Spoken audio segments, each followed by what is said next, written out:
أعوذ بالله من الشيطان الرجيم بسم الله الرحمن الرحيم والصلاة والسلام على أشرف الأنبياء والمرسلين وعلى آله وأصحابه أجمعين ببركة مولانا الشيخ Sidi Mohamed Fawzi al-Kalkali قدس الله سره. On vient sur un cours et un tafsir, une explication de versets qui pourraient poser problème pour les gens qui n'auraient pas justement ces explications ou ce tafsir. Donc c'est Nasha commençait avec une référence au verset qui dit en français Surat al-Ahzab, nous avions proposé le dépôt aux cieux et à la terre, mais ils refusèrent de le porter et en eurent peur. Et c'est l'homme qui le prit, il est certes très injuste et très ignorant. Donc Senachar explique que l'homme est très injuste car la réalité de sa nafs ne lui a pas été dévoilée. C'est-à-dire tant qu'il n'a pas reçu le dévoilement de qui il est, de quelle est la réalité de cette nafs, eh bien, il est forcément injuste vis-à-vis de lui-même dans le sens où il n'est pas en mesure de s'estimer à sa juste valeur. Et malgré que, donc paradoxalement, que cette nafs ce soit nul autre que lui-même, que sa propre personne. Donc tant qu'il ne se connaît pas lui-même, eh bien, il est justement enclin ou amené à se montrer injuste vis-à-vis de lui-même. Et alors, et c'est en ce sens justement qu'a été révélé à Sayyidina al-Mustafa alayhi salatu wassalam, le premier verset de Surat al-Fath qu'on a lu et qu'on récite tous les jours. C'est donc le verset Inna fatahna laka fathan mubina. Donc certes, nous t'avons accordé une ouverture éclatante, une ouverture spirituelle, afin que Allah te pardonne tes péchés passés et à venir. Et donc c'est ça qui pose question en fait. Quels sont ces péchés passés, déjà pour le prophète, alayhi salatu wassalam, comment considérer qu'il puisse y avoir des péchés passés et encore plus à venir. Et donc de ce fait, est-ce que il est réaliste ou il est correct de dire que dans un sens le prophète alayhi salatu wassalam aurait été justement zalim, c'est-à-dire injuste vis-à-vis de et si oui en quel sens. Donc Sinachar nous dit qu'effectivement et c'est vis-à-vis de lui-même parce que il ne s'est pas estimé lui-même à sa juste valeur, il ne s'est pas estimé comme étant ce qu'il est, à savoir le sceau des prophètes et des messagers. C'est-à-dire qu'enfant, lorsqu'il était enfant, il n'avait pas conscience qu'il était un prophète et un messager, et donc il ne connaissait pas la réalité de sa nafs, sa station, et de ce fait, il ne s'est pas donné la valeur qu'il avait auprès d'Allah, et c'est en ce sens qu'il a été injuste vis-à-vis de lui-même, de sa propre nafs. Mais en même temps, Sinachar nous dit, mais en même temps, il était parfaitement connaissant de sa propre nafs, parce que ici, on parle de Sayyidina al-Mustafa, alayhi salatu wassalam, et pas de n'importe qui. Et la preuve de cela, c'est que quand on regarde dans la biographie du prophète, alayhi salatu wassalam, on voit que donc ça c'est avant l'islam, avant la risala, avant qu'il soit suscité en tant que prophète, lorsqu'il se promenait dans les rues de la Mecque ou dans les alentours, les pierres lui retournaient le salam quand il passait donc, par les chemins et les arbres. Il y avait aussi, depuis qu'il était tout jeune enfant, le nuage qui le suivait, qui était toujours au-dessus de lui. Et donc c'est lui qui profitait de l'ombre de ce nuage et personne d'autre. Et ce nuage le suivait partout où il allait. Le même quand il avait 7 ans, un ange est venu à lui a ouvert la poitrine, en a extrait le cœur, qu'il a lavé dans un récipient d'or avec l'eau de Zamzam. Donc ça, tout ça, ce sont des choses quand même qui sont évidemment pas communes. Et donc de ce fait, de toutes ces choses-là, il savait évidemment qu'il n'était pas comme tout le monde, comme n'importe qui. Et donc, et toi évidemment, Sinachar nous dit, toi évidemment, quand tu prends en considération toutes ces anecdotes, toi tout ce que tu vas faire, c'est les compiler dans un bouquin que tu vas appeler le registre des miracles du prophète, alayhi salatu wassalam. Et donc tu vas dire clairement qu'il y a les miracles avant l'islam et puis les miracles après l'islam. Sauf que les miracles, si on parle de miracles, par définition, les miracles c'est pour les prophètes. Donc il ne peut pas y avoir de miracle pour un homme avant qu'il ne soit prophète. ou bien sinon c'est qu'il était déjà prophète. Et donc ici, il apparaît que de toute évidence, le cas de Sayyidina al-Mustafa alayhi salatu wassalam, est particulier. Donc voilà, mais voilà en quelle mesure, selon le verset nous précité de Surat al-Fath, eh bien, le prophète alayhi salatu wassalam s'est causé du tort à lui-même et donc il a été injuste envers sa propre nafs, de par le fait qu'il ne s'est pas estimé à sa juste valeur, à savoir qu'il était le sceau des prophètes et des messagers qui ne s'est pas estimé à sa juste valeur depuis sa naissance, quoi. Et donc, de ce fait, il est zalim, c'est-à-dire il est injuste, et en même temps, il est mazloum, c'est-à-dire il est lui-même la victime de sa propre injustice. Et donc voilà, Sénacher nous explique que c'est en ce sens, voilà pourquoi al-jahl, donc l'ignorance, a été attribuée à al-insan al-kamil, en qualité de porteur du dépôt, donc de l'amana.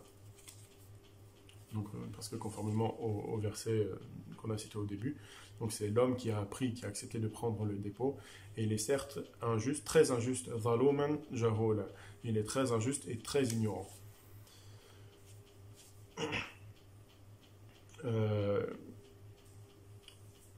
Et donc cette ignorance et cette injustice sont en fait relatives à certains degrés spirituels, même si en vérité tout n'est que complétude, tout n'est que perfection, tout n'est que kamal pour justement pour l'insan al-kamil. Et donc Sénacher nous dit voilà, maintenant qu'il a planté un petit peu le décor, il va pouvoir parler, il va pouvoir dire des choses un peu plus profondes. Et donc, quand on considère le prophète, alayhi salatu wassalam, Sénacher nous dit comment étaient ses adorations. On sait dans le Coran un verset qui nous dit qu'il priait la nuit tout entière, ou bien la moitié, ou bien un tiers. Et pourquoi il faisait ça? Pourquoi il se donnait tout ce mal? C'est Aïcha qui lui a demandé, radiyallahu anha, qui lui a dit au messager d'Allah, pourquoi tu te donnes tout ce mal alors que le Seigneur t'a certes pardonné des péchés passés et à venir. Et c'est pour toi qu'a été créé le paradis, et pour ceux qui tes ennemis, l'enfer. Et il a répondu, ne serais-je pas un serviteur reconnaissant? Ala akunu abdan shakura. Voilà. Et donc ici, shakur, donc ça renvoie à cette reconnaissance. Et donc de ce fait, toute l'adoration du prophète alayhi salatu wassalam n'était que reconnaissance. Et c'est ça ce que Sénacher appelle maqam al-shukr, et c'est le degré, c'est l'accomplissement spirituel par excellence, c'est-à-dire que toute l'adoration de ce serviteur parfaitement accompli n'est que pure reconnaissance. C'est-à-dire qu'il ne fait pas ça pour quoi que ce soit d'autre. Et donc, dans le passage qui suit, Sénacher dit le vrai Al-Haq subhanahu wa ta'ala s'adressa à l'insan al-kamil dans l'ensemble de ses mondes et de ses affaires, dans l'ensemble de ses réalités de Jamal et de Jalal, dans ses formes Uluya comme Soufliya. Et dès lors que l'insan al-kamil fut porteur de cette amana, de ce dépôt, relative à la complétude divine, aussi bien absolue que limitée, aussi bien de tanzih, c'est-à-dire de transcendance, que de tashbih, d'analogie, aussi bien de ubudiyya, de servitude, que de seigneurie, de rububiyya.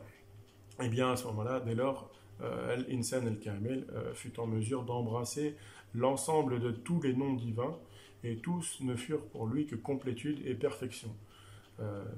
Incluant donc par conséquent, parmi ces noms divins, ou ces attributs ou ces caractéristiques, An-Nisyan, donc l'oubli, ou Taraddud, l'hésitation, ou Shak, le doute, ou Al-Ujub, le fait d'être étonné, ou Al-Dahik, le rire, ou Al-Farah, la joie, ou Al-Ju', donc la faim, ou Al-Marad, la maladie.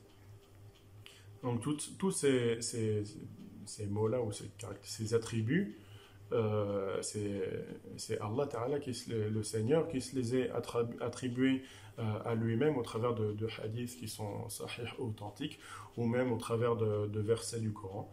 Par exemple, la maladie, le hadith qui est très connu, le Seigneur au jour du jugement s'adressera au serviteur, il lui dira, je suis tombé malade et tu ne m'as pas rendu visite. Et il lui répondra, comment tomberais-tu malade alors que tu es le Seigneur des cieux et de la terre. Et dans la suite de ce même hadith, justement, il y a la faim. Euh, j'ai j'ai j'ai eu faim, ou en tout cas, où je t'ai demandé à manger et tu ne m'as pas nourri. Euh, donc, et voilà, et donc il y a toutes ces, l'oubli, l'hésitation, le doute, etc. Et l'étonnement, etc. Toutes ces attributs-là se retrouvent dans des hadiths. Et on prend pas ici, il ne s'agit pas de hadiths qui sont bizarres ou qui sont faibles ou où il y a des choses qui sont pas claires. C'est vraiment des hadiths qui sont authentiques et même parfois qui se retrouvent dans le Coran, dans certains versets du Coran. Et donc voilà pourquoi, Sinachar nous dit, voilà pourquoi lorsque tu vas visiter l'Insan al-Kamil, un jour tu vas le trouver savant et le lendemain il aura oublié. Et puis un jour tu vas le trouver triste et le lendemain il sera joyeux, etc. Donc voilà comment tu réalises, en se faisant au travers dans la compagnie, dans la sohba de l'Insan al-Kamil, tu réalises qu'il est celui qui exprime les noms divins, comme si ces noms divins étaient exclusivement apparents et manifestes, comme si ils n'étaient pas des réalités cachées. C'est-à-dire que lui, il va les exprimer de manière vraiment concrète. Et donc, on citait qu'il y avait à ce titre de ces attributs particuliers, il y avait même des versets coraniques qui faisaient référence, et donc à savoir en l'occurrence en Surat As-Saffat, Arsalnahu ila mi'ati alf aw yazidun. Et nous l'envoyâmes ensuite à 100 000 hommes ou plus encore. Et ici, c'est un passage qui traite de l'histoire de Sidna Yunus, donc après qu'il soit sorti du ventre de la baleine, et nous l'envoyâmes ensuite à 100 000 hommes ou plus. Et ici, on retrouve quelque chose du doute, de shak, parce que ici, il s'agit quand même de la parole claire du Seigneur, et ça, on ne peut pas le nier, ça c'est dans le Coran, tu ne vas pas pouvoir dire que c'est faible ou c'est mauvaise transmission, etc. Donc c'est le Seigneur, subhanahu wa ta'ala, qui dit avoir envoyé, donc en l'occurrence le prophète, à 100 000 personnes. Mais s'il s'était arrêté à 100 000, eh bien le nombre de ces gens à qui il a été envoyé, ça aurait été limité à 100 000. Ça ne peut pas être 100 000 et une personne. Et donc il a rajouté donc, 100 000 ou plus encore. Aou yazidoun. Le fait de dire ou plus encore, eh bien, ça renvoie à c'est-à-dire, si Nachar, ils nous dit, si un humain disait quelque chose comme ça, s'il disait, et il est allé vers 200 personnes ou plus, ça veut bien dire que la personne qui parle ne sait pas exactement de quel nombre il s'agit. Et donc, que dire du fait que là, ici, celui qui s'exprime, c'est le Seigneur, subhanahu wa ta'ala, qui a la connaissance même du moindre atome.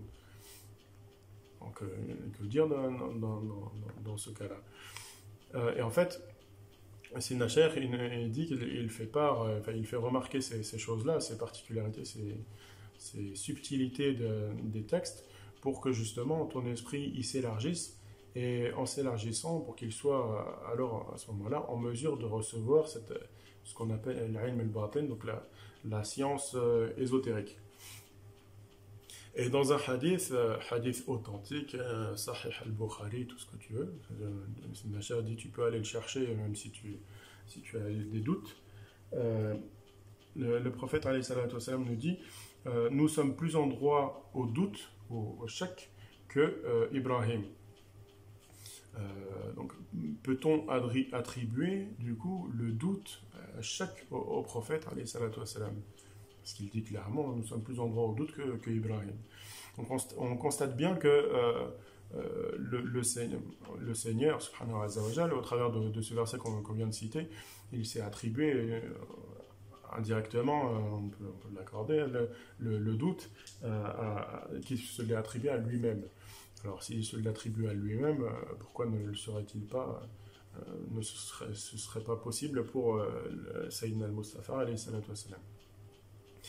Donc à ce moment-là, cherche. Et le problème, c'est que là, ce sont des textes qui sont clairs, qui sont authentiques, que tu ne peux pas nier. Le Coran et Sahih al-Bukhari, tu vas rien pouvoir dire. Et donc Sinachar dit, cherche, essaye de comprendre, et dit, et tu reviens la semaine prochaine, et tu me parles, tu essayes de me dire quelle solution tu as trouvé.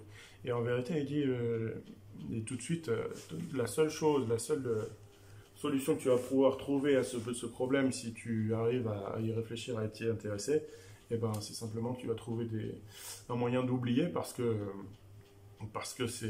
tu peux rien dire en fait. C'est les choses, le texte est évident, écrit noir sur blanc, mais ton intellect ne peut pas le concevoir. Et donc ça s'entrechoque et ça fait disjoncter. Et ta seule solution, c'est d'oublier et d'aller dormir.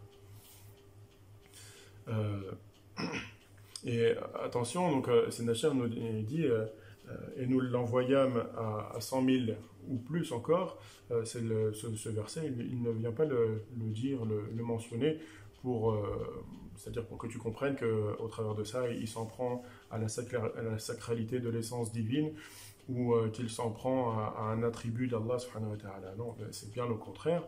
Donc ça, c'est uniquement pour te faire voir les choses et pour que tu puisses entrevoir et réaliser que en vérité que Allah Ta'ala est différent de tout ce que tu peux entrevoir et t'imaginer. C'est-à-dire dans les cours que tu retrouves un peu partout, dans les mosquées, etc. Je trouve une cour de croyance, et Dieu il est comme ceci, et il n'est pas comme cela, et tatati, et tatata. Et en fait, au travers de tout ça, toutes ces règles, c'est comme si on le limitait, on le mettait dans des cases. Et quand tu le mets dans une case, et ben, forcément, ça devient quelque chose que tu veux rendre accessible à ton intellect qui est limité, alors que lui est absolu par essence. Et donc c'est pour tout ça, Sinachar nous dit tout cela, c'est justement pour qu'on non pas réaliser, parce que c'est beaucoup trop loin, mais pour qu'on entrevoie à quel point, comme le dit le verset, Laysa kamithlihi shay. Donc ça, c'est traduit généralement par rien ne lui ressemble. Et c'est une traduction un peu facile, un peu rapide, parce que clairement, ça veut dire mot à mot, ça veut dire rien comme son exemple chose. C'est-à-dire, il n'y a aucune chose qui soit comparable ou qui soit comme son exemple. C'est même pas comme lui, c'est comme son exemple. Et donc, c'est-à-dire, si rien n'est comparable à son exemple, à la manifestation de son exemple, eh bien, que va-t-on pouvoir dire de lui, tel qu'il est dans son essence de zat. Donc dans ce hadith, le prophète alayhi salatu wassalam, nous indique que ça, en fait, au travers de ce hadith nous sommes plus en droit au doute que Ibrahim, il nous indique que sa propension à réaliser la descente de la complétude de l'ensemble de tous les noms divins est bien plus vaste que ne le fut celle de Sayyidina Ibrahim alayhi salam. Et donc dans la complétude, on retrouve tous ces attributs, ces caractéristiques qui, à nous, avec notre intellect limité de musulmans de base, nous posent problème.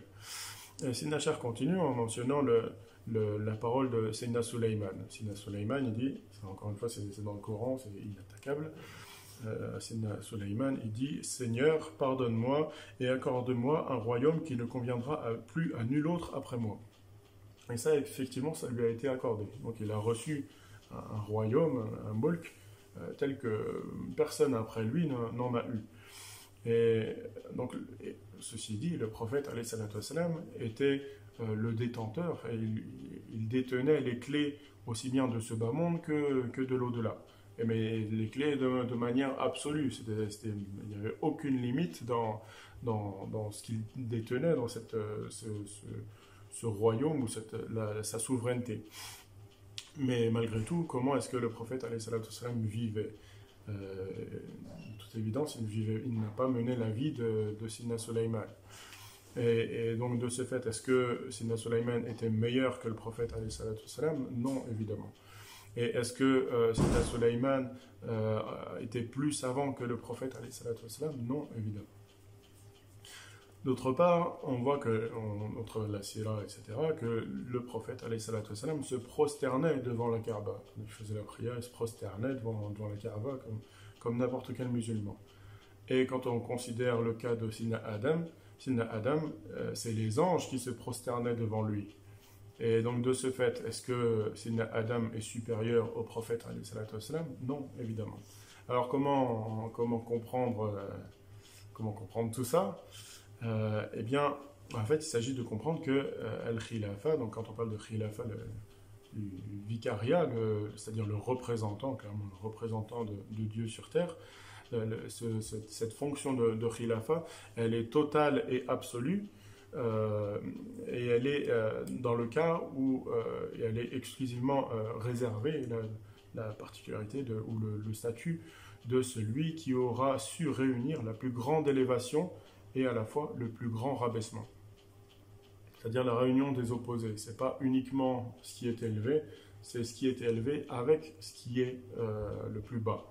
Et de ce fait, le prophète alayhi salatu wassalam a accédé effectivement à Sidrat al-Muntaha. C'est-à-dire au-delà du plus haut degré jamais atteint par un prophète et messager, qui était le 7e ciel pour Sidna Ibrahim. Et donc, Sidna al-Mustafa alayhi salatu wassalam a accédé à Sidrat al-Muntaha et ce maqam lui a été tamponné et réservé, etc. C'est-à-dire, lui a garanti. Et il a accédé donc à ce maqam où même les anges, ou même Sidna Jibril, le meilleur de tous les anges, n'a pas pu accéder. C'est-à-dire que si lui, il tentait d'y accéder, il dit dans le hadith, si moi je passe, je brûle.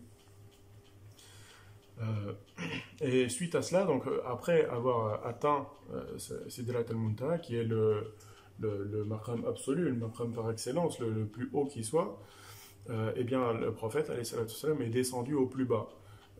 Et il a dû, en descendant au plus bas, comment ça? Eh bien tout simplement, il a dû endurer la faim au point de devoir attacher une pierre, serrer une pierre contre son estomac. Donc ça, c'est pour réunir les opposés, à la fois le plus haut degré de Sidrat al-Muntaha, et juste après, il endure la faim comme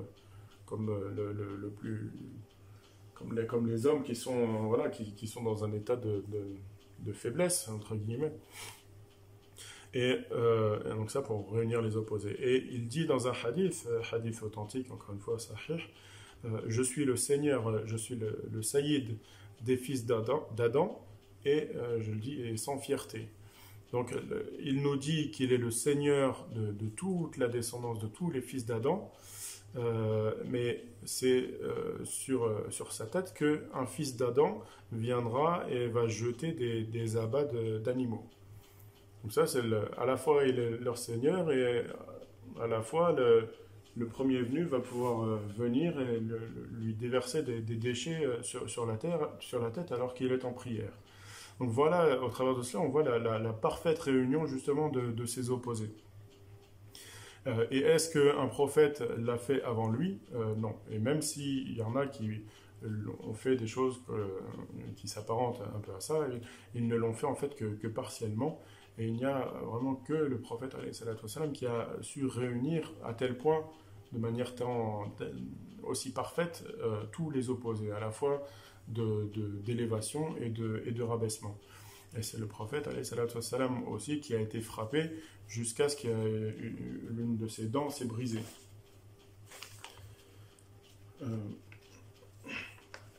Et donc tout ça, c'est Nasher dit ça, ce sont des faits, ce sont des textes clairs et authentiques, et que tu ne peux en aucun cas nier ni remettre en question.